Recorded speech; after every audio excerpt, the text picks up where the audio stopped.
Hey there, YouTube. I'm Yukitsu. This is the Yukitsu Times. Welcome to my channel. Welcome to a little bit of Total Battlefleet Gothic Armada 2.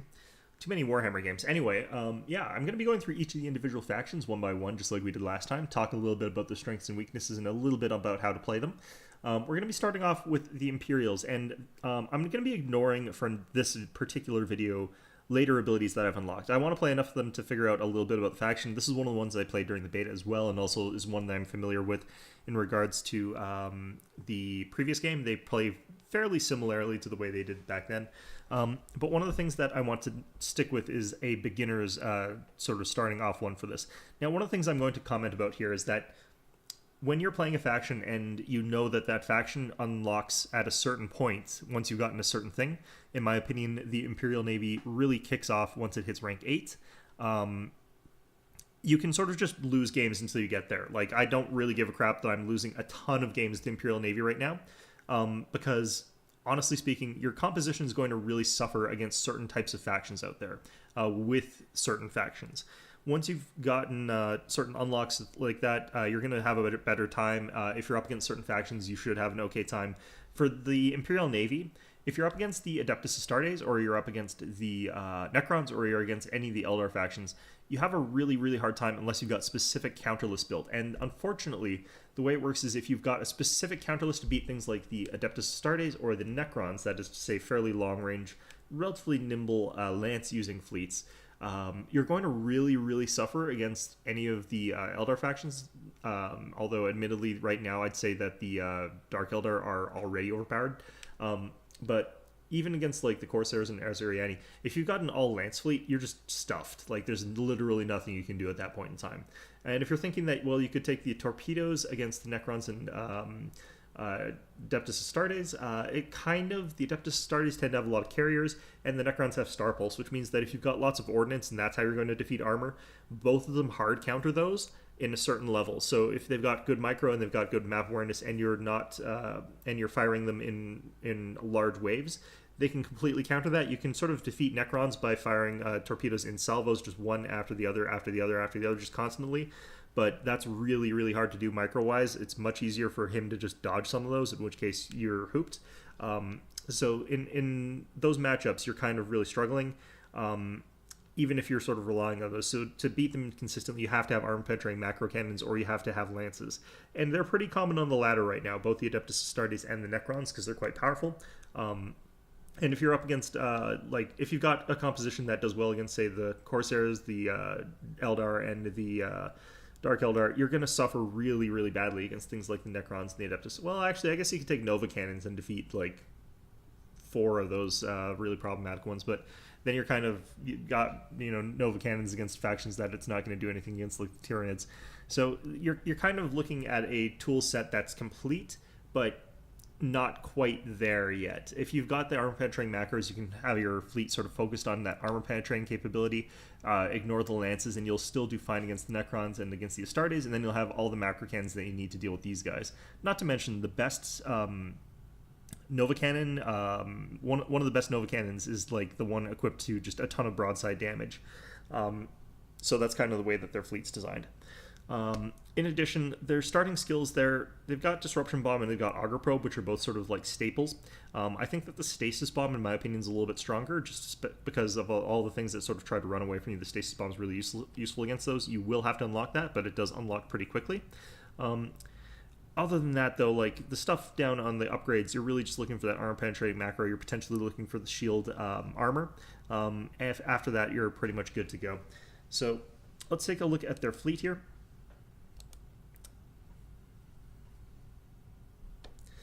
Now, their fleet design, I think, is actually one of the better ones in this game. They're kind of capable of everything. They're not very good at anything in particular, but I think that they're kind of okay at just about everything. The one comment that I think in terms of like why I feel they're hard to win fights with in a certain sense there, like I certainly don't find myself losing against them very often, is that their macro damage, despite the fact that that's sort of supposed to be one of their draws, is really quite bad. Their broadside, even on like the retribution here, the damage per second calculation for this is actually pretty weak. One broadside just has 3 sets of these plasma macro batteries. Each of these plasma macro batteries has got like what was it, not very much damage. It's like 1.25 damage per second by 4, so it's like 5 damage per second on a plasma macro battery. So you're looking at a total broadside of 15 damage per second. That's actually pretty low. That's one of your big expensive battleships. That's the 306-point battleship. Like, we can just sort of do a quick price comparison here. Go back here and look at like these guys here. Now, this is kind of a much more extreme sort of thing. I'm just going to hit create custom fleet here. This is kind of one of the more extreme ones, but like, you're paying, for example, for durability and stuff like that, so I can understand why this might be more. But we can take a look at sort of the Obsidian Rose here, which is a little bit more expensive. It is, in fact, more expensive, but this is a much, much stronger ship here. It's got this thing here. It's got 6 attacks at 4 damage per second, so it's got already 24 damage per second, which is already more than the damage per second output of the entire Retribution broadside there. It's got the heavy scythe missiles here, so it's got 3 of those at 6 damage per second each, so you're looking at another 18 damage per second there. Then you've got the Phantom Lance Artillery, which is dealing 2 damage per second each, so you're looking at another 8 damage per second there. So this is a hell of a lot more damage than the Retribution. All of it flung to one side. Yeah, if you're surrounded, the Retribution gets a lot of damage if you're firing from both broadsides, but like the level to which this is more is quite extreme, in my opinion. And I mean, yeah, you could compare it to the torpedo carrying one, but the torpedo carrying Druchii capital ship is even scarier. So a lot of the ships feel like they're undergunned in terms of the macro cannons. There are lots of fleets out there that out macro cannon the Imperials right now, and I think that that was supposed to be one of the things that they were quite strong at. So I think that that's something that they might need to micro tune or something like that. Like, probably in the sense of just these plasma macro batteries need to be brought up to the 18 value, like the heavy ones, and the heavy ones need to be brought up to maybe 20, if not 22. So either that, or they could increase the rate of fire. Either way, I don't really think these guns are really worth it at the current way of things, or at least not as good as they maybe should be. Anyway, looking at the escort type ships here, you've got the Cobra. Very, very inexpensive, just good for running around capping points and stuff like that. Not good for very much else there. Also good for using the marker scan command. It's a pretty cheap skill, just have it run around, detect enemy ships, and so on and so forth. Widowmaker is even a little bit better at that. It's a little bit more expensive, and the marker ability, the scanner, actually has the same range as it does on the regular Cobra. So if you're not worried about the identification range, but you're actually worried about the scanner, and those are separate things, then you probably want to go for the regular Cobra. Whereas if you want to identify ships that you can fire broadsides at long distances, then the Widowmaker is a little bit better. Firestorm, the Sword, and Falchion, these are great for capping points, just going around doing that sort of stuff there. They're durable enough to duel with other frigates. I find that things like the Firestorm are probably the better ones, along with the Sword, depending on what you're up against. Those ones are just capable of dueling other little escorts with a lot less micromanagement than something like, say, the Cobra or the Falchion. For light cruisers, the Dauntless, there's a good thing to note about this Dauntless here. It's still got a very good heavy lance artillery. This is one of the few really, truly decent lance weapons in the Imperial Navy. I think that this is one of the ones that you're going to actually want to potentially use if you're going for a lance type build. Dauntless Mark II. The other thing to note about the Dauntless Mark II is that this is one of the few ships where the torpedoes actually really work well. Torpedoes are very powerful in this version of the game, but they're a lot harder to use for a lot of different types of ships out there. The turn sort of radius and stuff like that, it's much harder to turn ships and get them on point. So if you're using the light cruisers, though, they're quite a bit better for the torpedoes because they're nimble enough to sort of get in, launch the torpedoes at a good angle, and then get back out. I think that the larger ships, you're much more reliant on your opponent sort of crossing in front of you and firing off an opportunistic volley. But the Dauntless has a good combination of having a decent torpedo wave of 4, as well as enough maneuverability to use them. The Endeavor and the Endurance look on paper like they would also be good for that role, but the reality is that the fact they've only got 2 torpedoes per launch, so these guys are actually just as bad as using something like a Cobra, so not really my favorite for that sort of purpose there. The Defiant is actually quite good. It's got 2 launch bays for a light cruiser slot. This is actually quite a good carrier module. It's capable of putting out a lot of fighter cover if you really want to use that sort of thing. It's capable of stopping your ships from just getting demolished by fighters. One of the strategies that carrier fleets can utilize right now is that they launch waves of fighters at your cruisers and stuff like that. They'll tear apart your point defenses, and as your point defenses are getting killed by the fighters, once they get into bombing range and start hitting you with bombers, those fighter waves are less relevant, so they don't really care that they've lost them all to your point defense, and they've destroyed all your point defense, so the bombers are going to get in clean. That's kind of the way that works right now.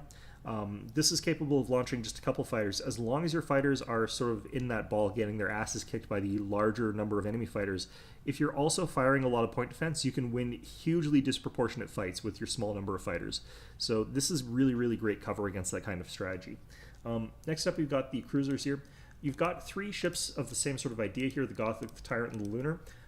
They've got either just a mix of macro cannons, or they've got a mix of lances. So depending on if you want more lances, you go for the Gothic. If you want a mix, you go for the Lunar. If you want just all macros, you go for the Tyrant.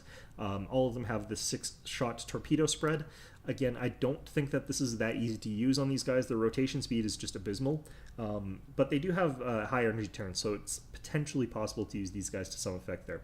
I don't particularly use these all that often, because I'm just really quite bad at microing my ships there. Now, the Dictator is even more micro-intensive. It's got torpedo launchers and the launch bay, as well as some decent macro batteries. Now, this thing is basically a gigantic micro-soak. If you're going to be using it, just be aware, don't take like 6 of these, or however many you can take, 5 of them. If you take 5 of them, you're going to have a real hell of a time microing all that nonsense. Try and get those torpedo waves off in the right times, getting your ships to fire their macro batteries effectively, and also trying to fire off launch bay stuff. So all that's going to be something you have to consider if you're using the Dictator. It's not really my favorite sort of thing personally, but it's got a lot of stuff in its kit there. The Dominator is the other sort of variety here. One thing to note, out of the cruiser tier, this is the one that has the strongest macro battery weapons. At the sort of short range there, these 18-point damage ones are very, very strong in terms of just the damage they deal. So you can get a good amount of damage coming out of this guy, but again, you're not going to get much use out of these until you get the armor-penetrating macro cannons. The Tyrant, the Dominator also has the Nova Cannon, which is a pretty interesting sort of weapon. I find that the fact that it's got 3 charges now makes it a little bit less spammy, which I quite like, but you can still spam them out quite a bit. By the time you've used all 3 shots, probably are in close quarters combat anyway. For battlecruiser tier, you've got the Overlord, the Mars, and the Armageddon. Now, 2 of these are basically just upgunned versions of cruisers. The Overlord here is basically an upgunned version of the Tyrant.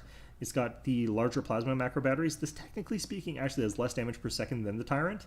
The difference between the plasmas is that they've got the longer range, 18,000.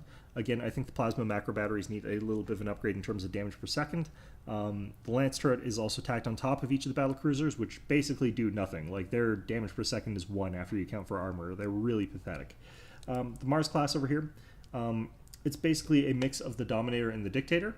It's got the Nova Cannon and the launch base, just like what you would expect out of the 2 of those. It's got the heavy macro battery weapons there, and it's got the Lance turrets just sort of plugged on top as well. I actually really like the Mars pattern.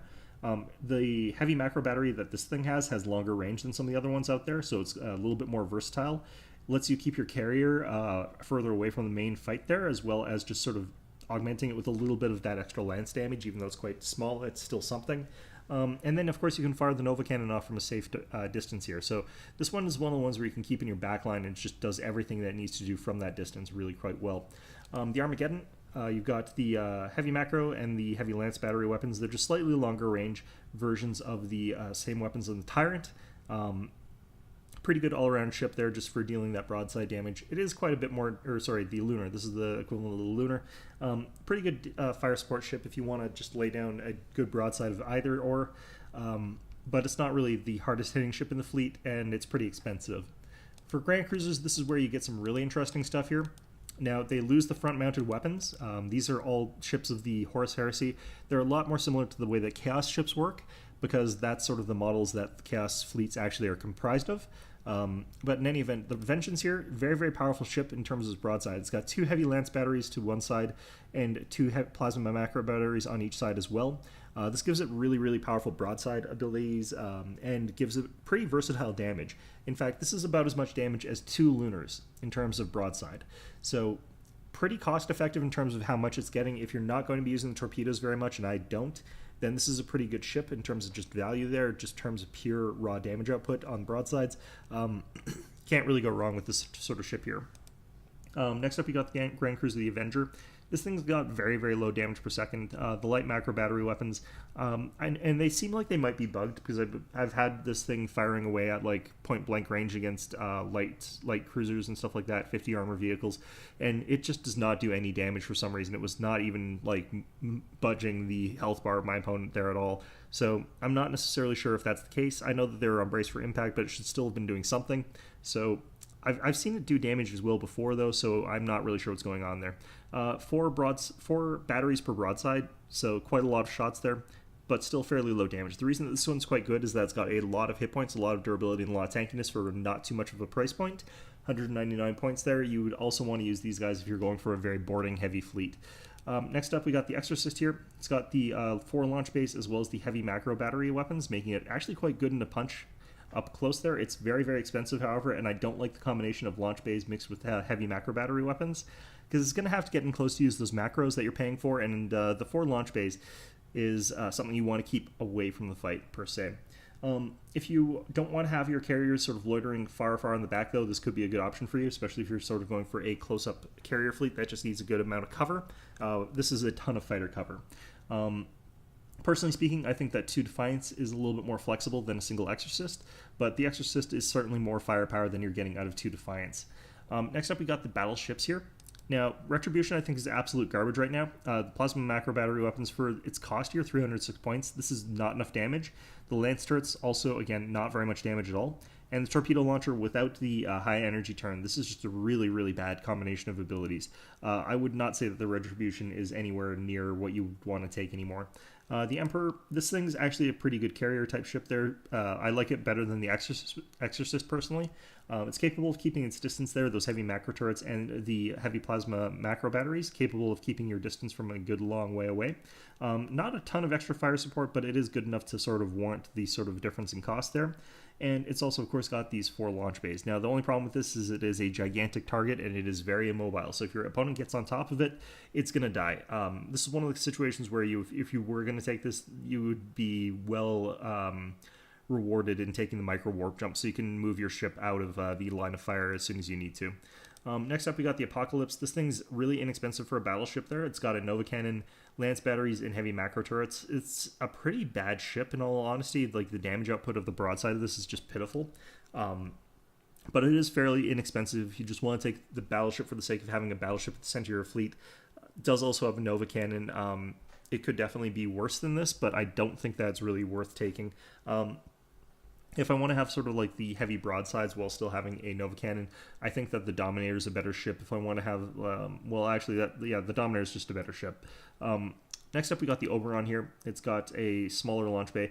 I don't think the Oberon's worth it at all. I think that 2 launch bays here, you're paying almost the same as you're paying for an Emperor. It's 33 points different. All you're getting in exchange for that is the super heavy Lance battery weapons, which are pretty weak. So you're only getting 1 damage per second per each broadside. That's pretty bad. You're paying 30 extra points to get the extra 2 launch bays on the Emperor. I definitely think that's worth it. Push comes to shove, I'd even rather take the Exorcist over the Oberon, because like the firepower from the Exorcist is about as good as you're getting from the Oberon. Pretty similar. It's not actually in favor of the Exorcist, but it is pretty close. Also, having 4 carrier bays instead of 2, big difference for a carrier type ship. One of the things about this fleet is that it's very, very versatile. You can take it in a lot of different configurations, and you can take it with a lot of different sort of combinations of things. You can go very, very carrier heavy thanks to the addition of the Defiant now, as well as the Exorcist. If those are the sort of ways that you want to play it, you can go for things like the Mars if you want to go for those Nova Cannons as well as a carrier fleet. If you want to go for just a pure Nova spam, you can go with lots of Dominators. You can take an Apocalypse with you. There's a lot of ways that you can play the Imperial Navy. And I think that there's a lot of ways that are fairly viable, but it's very matchup dependent. What your composition ends up being good at is going to really vary depending on what you sort of select there. There's also certain matchups that I think that these guys just really struggle against. Currently, I think that if you're low ranks right now, you're going to have a real hard time against Space Marines, and you're going to have a real hard time against Necrons. Either of those, you're just going to be basically chopping into, it's basically like trying to take out a battle tank with an axe. You're just not going to be able to do it very effectively or easily. Like, I had one match where I was sitting there broadsiding into a scythe that had all its systems disabled, and I was firing at the damn thing for literally 5 minutes before it died. It was just not reasonable. I think that they definitely need to like adjust something about something. I'm not sure what though. Probably, honestly speaking, there's just going to have to be some numbers adjustments for the Imperial weapons. It's difficult to say exactly what they should be, even because if you're up against a faction like Chaos, the Vengeance is perfectly capable of dealing enough damage to them to make that sort of worthwhile. So it just has to be like in the way like those armor mechanics work, perhaps. I don't really know for sure. Anyway, we're going to take a look at the game here. Oops. So for a match where I'm sort of demonstrating the lower level stuff there, we're going to go ahead and take improved auger array. We want to be able to identify the enemies so that our long range ships can fire from long distances. And we're going to take the auger probe and the disruption bomb. We're also going to go ahead and take the auxiliary shield capacitors and launch up the game here. So the auxiliary shield capacitor is going to be able to just sort of keep us recycling those shields a little bit better. It's not a great ability, but the other abilities are a lot less consistent. I don't have a really big capital ship that requires the extra 4,500 range, and in addition, they've already got the maximum range on the ship, basically. So once I've got like lock on target with it, it really doesn't need the additional range. Extra to that, like the disruption bomb, I don't use often enough, and the auger probe I also don't use often enough, but they're both very good abilities.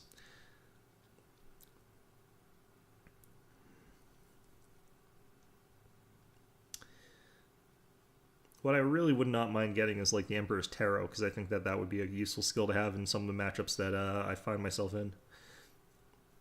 But the Emperor's Tarot is kind of also really trash against some factions out there.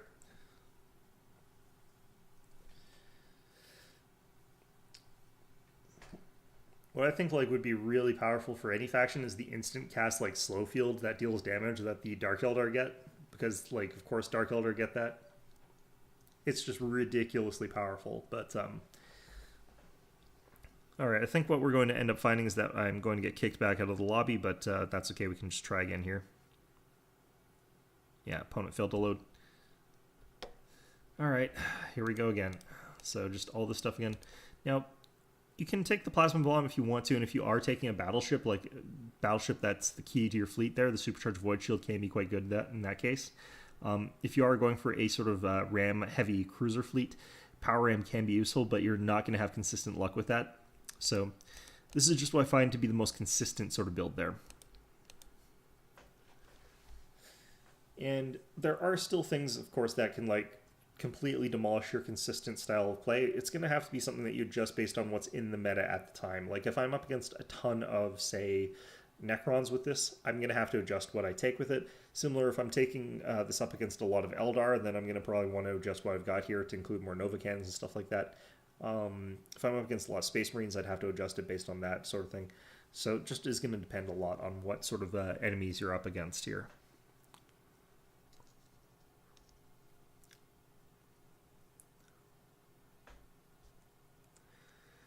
All right.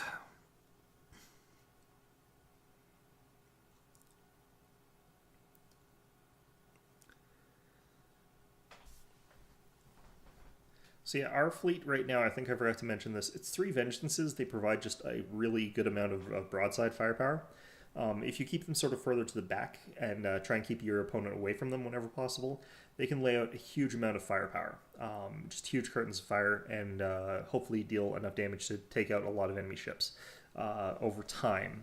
The time thing is the sort of key thing. You just need to make sure that by the time they've chewed through your front line to the Dauntlesses, that you've still got lots of ships left over, or a lot of time left over to sort of whittle away the rest of them. If they've got like clawed their way through your front lines really, really quickly, and you don't have any time to react to that, then you could be in a lot of trouble. Or if they bypass those and start getting close onto your Vengeances, that can also really suck. Oh, we're up against a Tyranid player.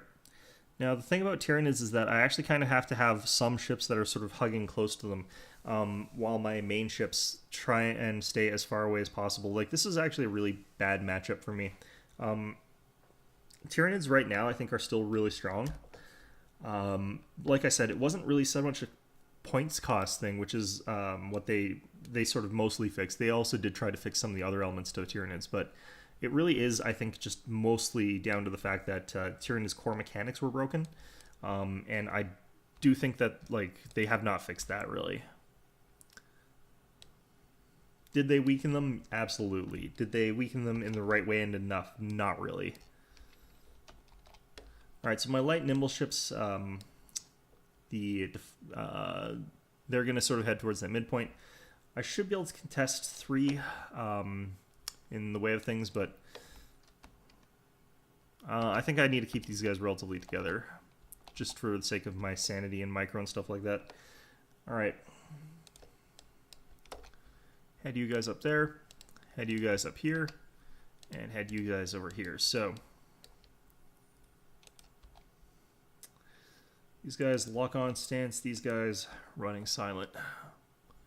So Tyranids start off stealthed, so we just sort of have to guess at where they're probably going to be. I don't know necessarily where I think their main fleet's going to be, but I'm actually going to go ahead and launch a beacon.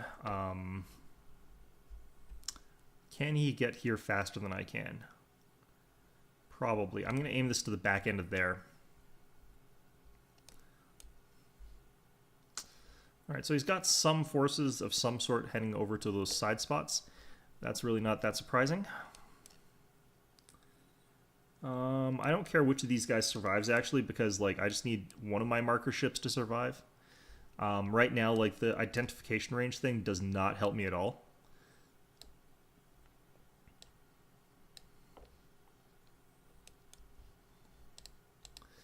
This is just one of those ones where it's just like ridiculously unfair how this matchup feels. Like just the Tyranids being perma-stealth is really obnoxious.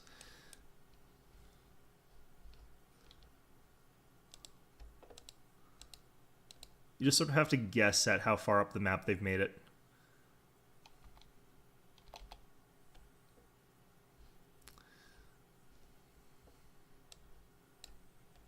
Alright. So we got a somewhat safe zone here that we can sort of move our ships behind. I'm going to start moving these guys up like this here. We just want to get some screening vision so that like I lose unimportant ships really quickly here. As soon as we see enemy ships, I'm kind of going to have to either disengage my ships really fast, or I'm going to have to hit brace for impact, preferably brace for impact. I just hate having to play like this. Like, this is so obnoxious. What the hell? Huh.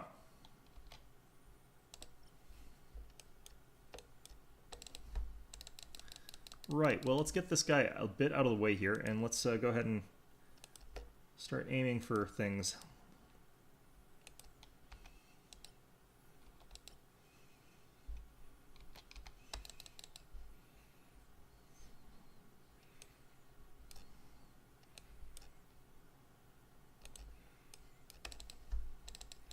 Get that scanned.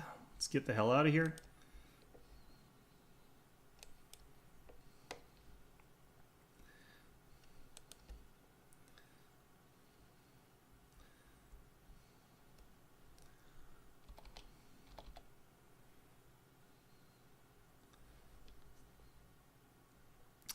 Alright, so we've managed to damage this guy's brain, which is nice.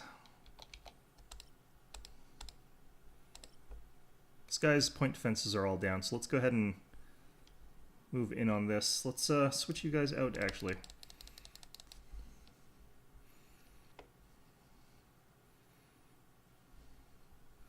I'm going to move these guys backwards, and then I'm going to move them back in. So I can get these guys to fire a good broadside of torpedoes on this thing.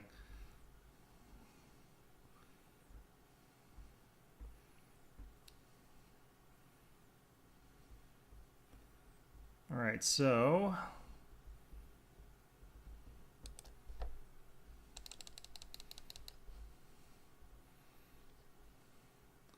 I think one of their ships is actually just like getting smacked from shots from behind that cloud there. Are all my torpedoes actually going to miss that? That sucks. So this is kind of like how you have to play this. Like, we're really just focusing on keeping our fleets firing from long, long distance here.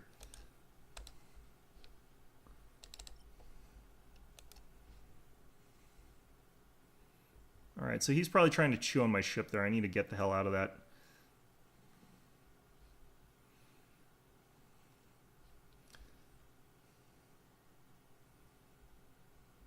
Let's go ahead and hit the engagement distance, just set it to maximum so that we're keeping the hell away from them as best as possible here. I need to get off of that there.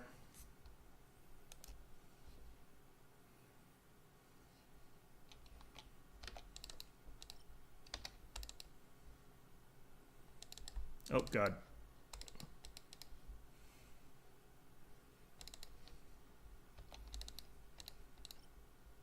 All right, let's see if we can't torpedo this guy a little bit here, I guess.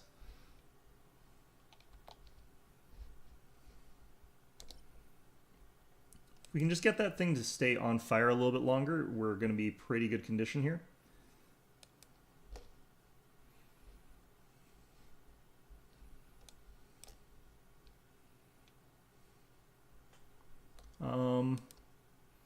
Oh, we're riding through a goddamn whatever it's called.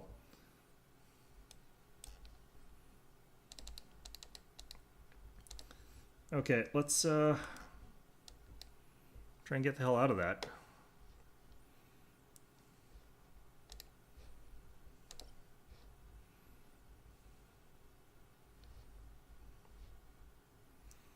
This might finish it off here if we can get one more volley.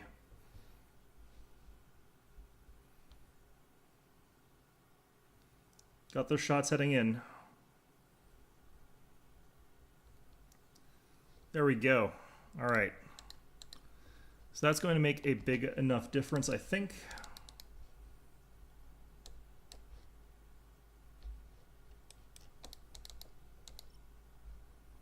Get both these guys pointed forward against this little asshole.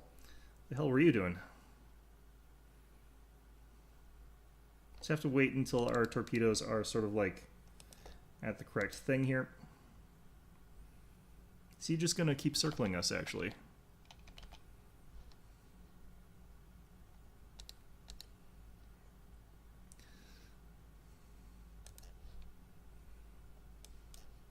Oh, God. I think we were getting eaten there. Alright, so we're going to have to do this, I think. Rally up.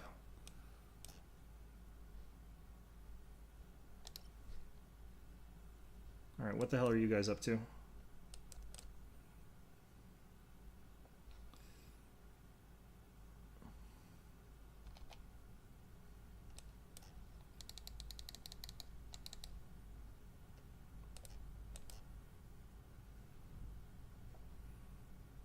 Just need to get out of those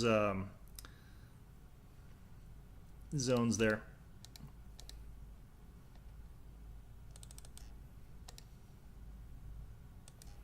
Normally I'd want to repair there, but of course in this particular instance, much more important for us to do the repair troops sort of thing. I think they just blew up all my light ships there because I was not paying enough attention to them.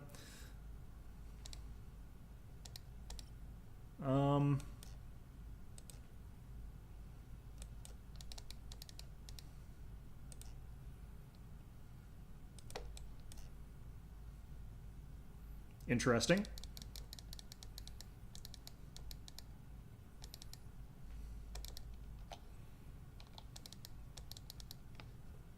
Alright, we got a mutiny in one of our ships there. That's kind of okay at this point in time.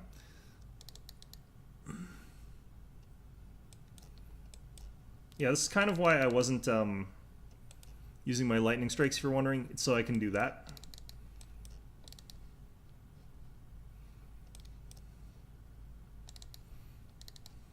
I wish I could rally again. Oh, I can. There we go.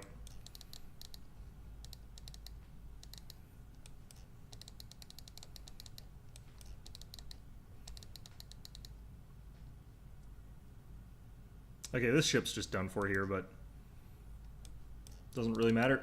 All right.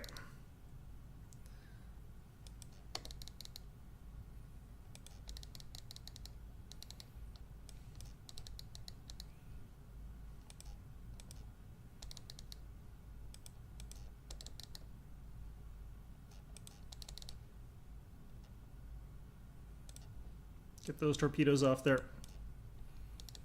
Feral Instinct did. Alright. He's got like 1 billion fires on him. Alright. Get you guys up to here. Did not treat my some of my stuff well here. Okay, this ship can't do anything by itself right now because it has like 0 crew, but that's fine.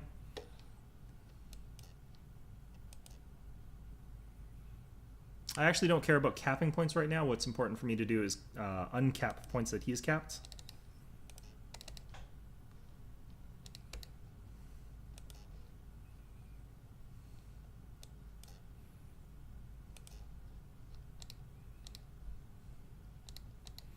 Alright, just got to get up close to this little guy here, and then we'll win. Sorry if I don't talk very much in these particular types of games. Like, realistically speaking, you've got to be quite aware of what's going on when you're playing this game.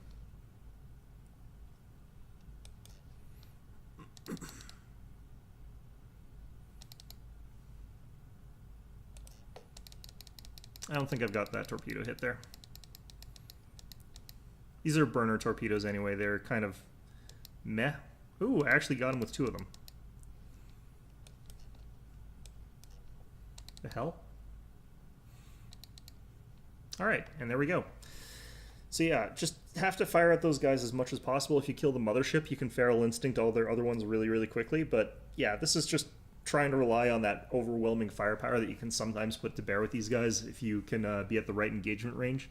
Normally, you'd want to be up close and brawl, but obviously you're not going to want to do that against Tyranids. Like, that just sort of makes sense there.